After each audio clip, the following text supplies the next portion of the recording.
All right, guys, welcome in MTG Game State. We are back. I have so much things to show you, so much things to talk to you about. Where do I even begin? I don't even know. So I think we're just gonna start getting into it. Here we go. All right. Back at it. After a week off, we're here. I have some articles here for us, guys, and then we're gonna get into, I have my notes here too, don't worry. Our top 3 cards of the week plus the honorable mention. Plus, we will be debuting a new segment. And you know what? I'm feeling pretty crazy. We're gonna do something just real crazy, real quick. We're gonna get into the Bloomburrow product since we were talking about it. This is the current Magic the Gathering set right now. If you're a fan of the Red Wall or familiar with Red Wall series, this isn't officially that, but it is based off of that kind of flavor. And this bear card is the artist who did the Charizard Pokemon card. There's a Batman and Robin reference in there. There's a cute mouse named Mabel. And we also have Planeswalkers in furry alt art. Okay, so all my furries, this set's for you. Look at that Jace. Look at that Jace. He's a fox. Shout out my boy Reverie Wolf. We love you. All right, so the set is pre-releasing this weekend, July 26th, today into the weekend, and I believe the set will drop a week after that. So, get going. Bloomburrow will be releasing on August 2nd. There you go, guys. And we have so many events ahead. It's gonna be a good one. So with that out of the way, here we go. My first article I wanted to bring to us is Magic the Gathering's Bloomburrow rules updates break Classic Commander. So a Classic Commander, Neheb, he's a mono red card. Wish they had the name, I could just show you what the card does. But he's a mono red card that allows multiple combats, that you can get a combo of infinite combats from him. And lately, Magic has been changing and errating the text of enters the battlefield into enters, and second main phase into, post-combat phase into second main phase. And that's what we're gonna get into here. So a seemingly minor rules change is coming in Magic the Gathering with the imminent release of Bloomburrow, which we just talked about. In a rare instance of functional errata for existing cards, Neheb the Internal's infamous infinite combat loop has been completely destroyed thanks to one small change in its wording. So, and this is not like a new or controversial thing. Magic does often tweak their language or templating it uses on cards to make things more streamlined, and especially over time, just to make sure things are easily more read and functional with the times. So, like we said, Enters Battlefield got shortened to Enters back in 2021's Strixhaven School of Mages, which was a Harry Potter set. Shuffle Your Library was shortened to just Shuffle, which I didn't even realize. When we play Magic, we kind of are just playing. We don't really consider the actual order of operations and steps behind it when we really read things instead of playing freehand fast. You guys know what I'm talking about? So there's that.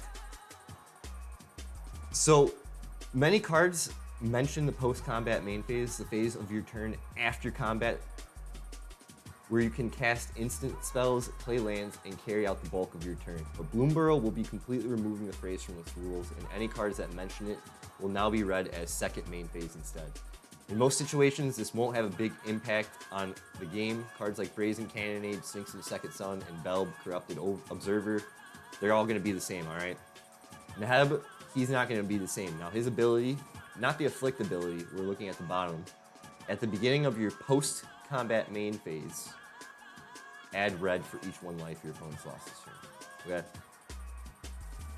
Neheb the Eternal, he's been nerfed to the point of being useless by this change. His ability gives you 1 red mana for each life your opponent's lost in a turn at the beginning of your post-combat main phase. It's a popular mono red aggro deck that likes to swing a lot as often as it can. Most decks that use it are using Aggravated Assault, an enchantment that allows you to pay 5 mana to untap all of your creatures So basically, instead of getting this multiple times, it's gonna just change it down to 1. This might not, we're getting in the weeds for you guys, for all my non-Magic heads. But you get what I'm saying? Oh, I'm gonna be streaming the Mausoleum probably for like another hour or 2. Welcome in, guys, the co-founder of the stream. He's giving y'all shit, guys. The Mausoleum. I have to give him a shout out in the middle of the segment just because he co-founded Smoke Packs with me. If you guys please can give him a follow, I really would appreciate it.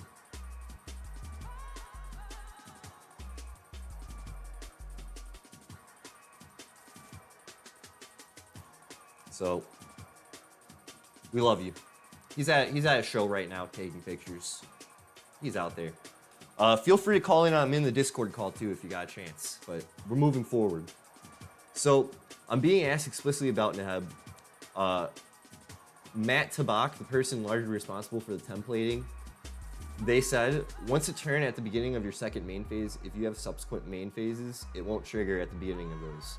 Functional errata, where how card play is changed after it's printed, are incredibly rare for Magic. Okay, guys? That's basically what I wanted to get into in this article. And I guess players have since been calling on Wizards to issue another errata to change it back to how players were actually using it for the cards. So I think they want to change the errata back to being unerrated somehow. Errata patata, tomato tatata. I just wanted to bring that up. I thought it was very interesting, very weird. I still kind of don't understand it. So maybe if you guys see this, leave a comment in the YouTube video. I'll have the article in the comments section so you can read and follow along. We're going to keep it moving into the next article. So guys, most of you guys are new here. Most of you who are watching live aren't, most of my community members aren't necessarily Magic the Gathering players, but some of you are older Magic the Gathering players, so you missed a lot. We have a new thing called Universes Beyond, which is crossovers with other IPs. We talked about it a bit earlier.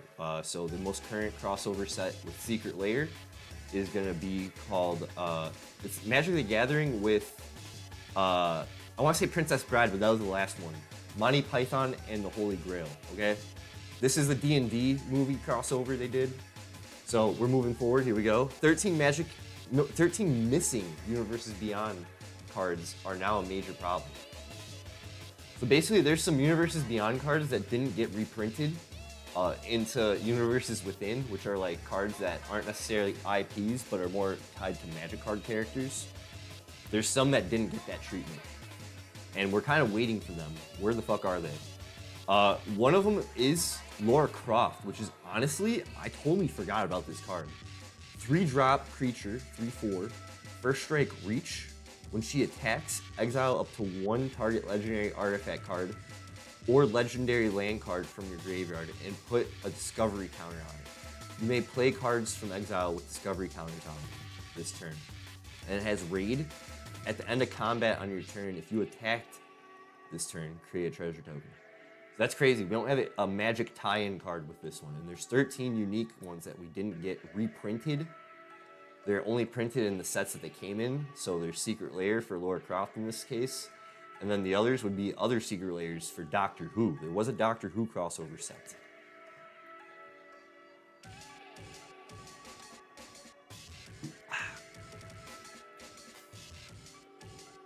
So, cards themselves, the majority hail from the aforementioned Honor Among Thieves and Doctor Who Secret Lairs. The one exception we talked about earlier is Lara Croft, Tomb Raider, who appeared in their own aptly named drop. And Secret Lair is a print-to-demand set that you order off Magic's official website. It's like a monthly drop series of special cards. There's like a Bob Ross one, Doctor Who, okay? Given Rosewater's statement, it was from March 2024. Reprints of these cards are hopefully still planned. Notably, these reprints don't even have the Universes Within, which we talked about, to fulfill the promise. Wizards has gone on record saying that Honor Among Thieves cards won't be getting this treatment, despite the desire for in-Universes treatment. So they're not even getting reprinted from their Secret Lairs, and we're also not, like, they're not getting put in as like a list card or anything like that, okay? So considering the prices of many of these cards are exclusive, these reprints would be incredibly welcome. This is especially true for the 14th Doctor and Themberchaud, the latter of which was a fixed bonus card. currently, these two cards are selling for 52 bucks and 43 bucks a piece. Okay, so this is crazy. This must be the Secret Lair Dungeons and Dragons the movie crossover. This must have been a secret insert. All my non-Magic heads, you're probably like, what the fuck is he saying? How is he is this smoke pass? But if you know Magic cards, you're like, I get it. He's a little loose with it, but I get it. So I just wanted to get into that. Kind of weird articles we got, but they will be in the description, so you can look over them yourselves. And last article, before we get into the real meat and potatoes of the segment, Wizards is quietly doing things. They're loudly doing things, they're quietly doing things. What is it this time? Wizards of the Coast has quietly canceled the list in Magic the Gathering. Now the list was a set within a set. In your booster packs, you'd have a chance of a random slotted reprint from Magic's older past being put in. A lot of the times those cards don't have really anything to do with the set. They're not even legal in like standard or anything like that. You just get them as like a special kind of collector card. It's like a nice, kind of like a nice like little callback to Magic's history and nice collector thing for the player. But it seems they're quietly canceling the list. Regardless of the theme of an MTG set, players can't help but get excited about reprints. In this respect, Bloomburrow is rather disappointing, as the main set contains remarkably few reprinted cards, which are probably the furry Planeswalkers. In fact, outside of the Commander precons, the MTG set has significantly fewer reprints than normal, as the list is nowhere to be seen. Typically, Wizards would announce the contents of the list a few weeks ahead of the set's release date. This time around, there hasn't been anyone, okay? Basically, I already know, I've already seen them talk about it in videos. The list has been canceled. We're gonna have now special guests, which is kind of a more cooler version of the list. We're gonna have variants in full art, flashy, high tier, like prints, okay? And in the Bloomburrow spoilers, we already went over that, and we've already seen what the special guest cards are. So I think that's pretty fucking sick. For paper and digital MTG players both, this change is a major downgrade. Not only are reprints now less available, but MTG Arena is getting fewer new old cards now. So basically removing the list kind of does, I guess, in a way, remove access to cheap older cards, but I don't think any of the cards they're putting on the list were getting that. I don't really know what this article's saying with that. It's just my comment, okay? Technically, special guests can still fulfill this role somewhat. However, that is much. Special guests is like 5 cards, 6 cards. The list was like a whole list of like 12 to 15 special inserted cards you can get, and I wish I had my random pile of cards I could show you. But do your research. Any of the words I'm saying, you can just Google MTG special guests, MTG the list, okay? MTG play boosters, MTG draft, okay? There's also wikis on these things. So those are the articles for the show. Getting a little ahead of ourselves here, but we're gonna go on MTG stocks. Now for the uninitiated here, MTG, Magic the Gathering, each card has kind of its own inherent value. It always has since the game came out. You have to pay money to get the cards, so some cards, depending on what they're doing and how they're used, and even how old they are, will have just an intrinsic value. There's, it's similar like RuneScape and stuff like that, okay? So first on the list is a reserve list card, and I'm gonna have such a hard time spelling it. Here we go, there he is. This is a card that's been on my to-buy list for a very long time. It's a reserve list card, meaning it's never gonna be reprinted again. It's only been printed in the Alliances set since it came out. So it will command a high price. Currently, we're seeing average listings being listed high. People are trying to get ahead of the market. Listing high at $12.99 on TCG Player. People probably, since even before those listings were that high, have been buying it for like $4 to $5, okay? So it's a 0-drop artifact. Tap. Exile a card from your hand face down. You may look at it for as long as this card remains exiled. Beautiful. So the reason why this card is big is because of Flubs the Fool, who might not even have, wow, he's not even on this He's not even on MTG stocks, which is crazy. But he's just a commander that cares about emptying your hand, and this card will help empty your hand that fast. So that is our first card of the list. Next is a big hitter, guys. Minimo, School of Water's Edge.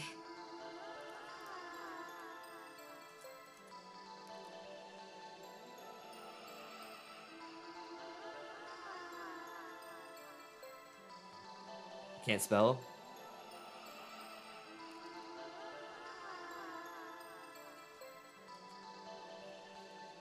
So this is a card I should have bought like in 2022 when it was like $20. Now it's just hitting unreachable prices because it's a big card in Modern. It's being used in all of the fucking decks.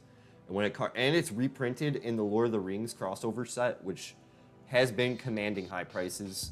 There is a mystery boosters, which is like a booster box of like almost like the list. Do your own research on all this stuff, guys.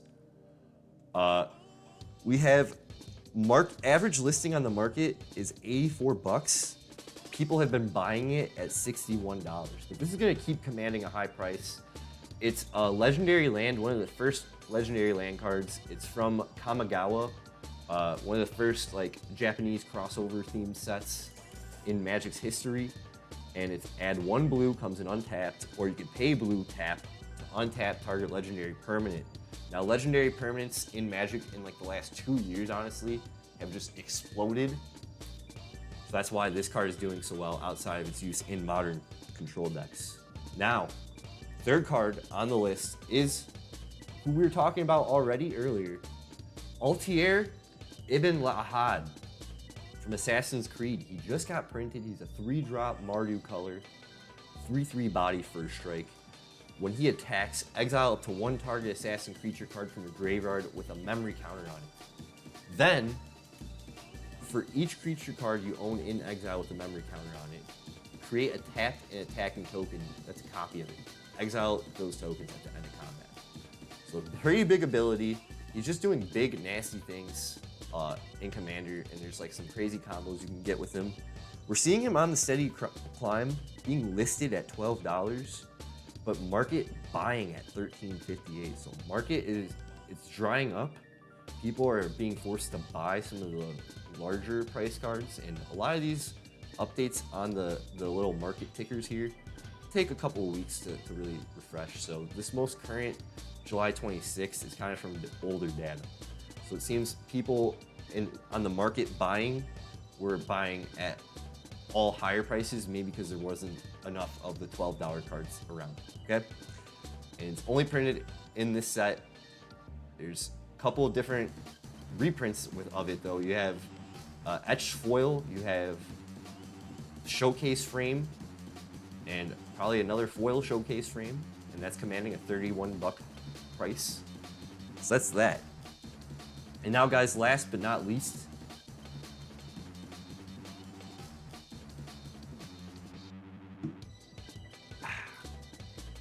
take a sip of my pop, which I have spilled all over my body. Spell Snare. This is an old Magic card, old school counter. It's seen some life throughout some history.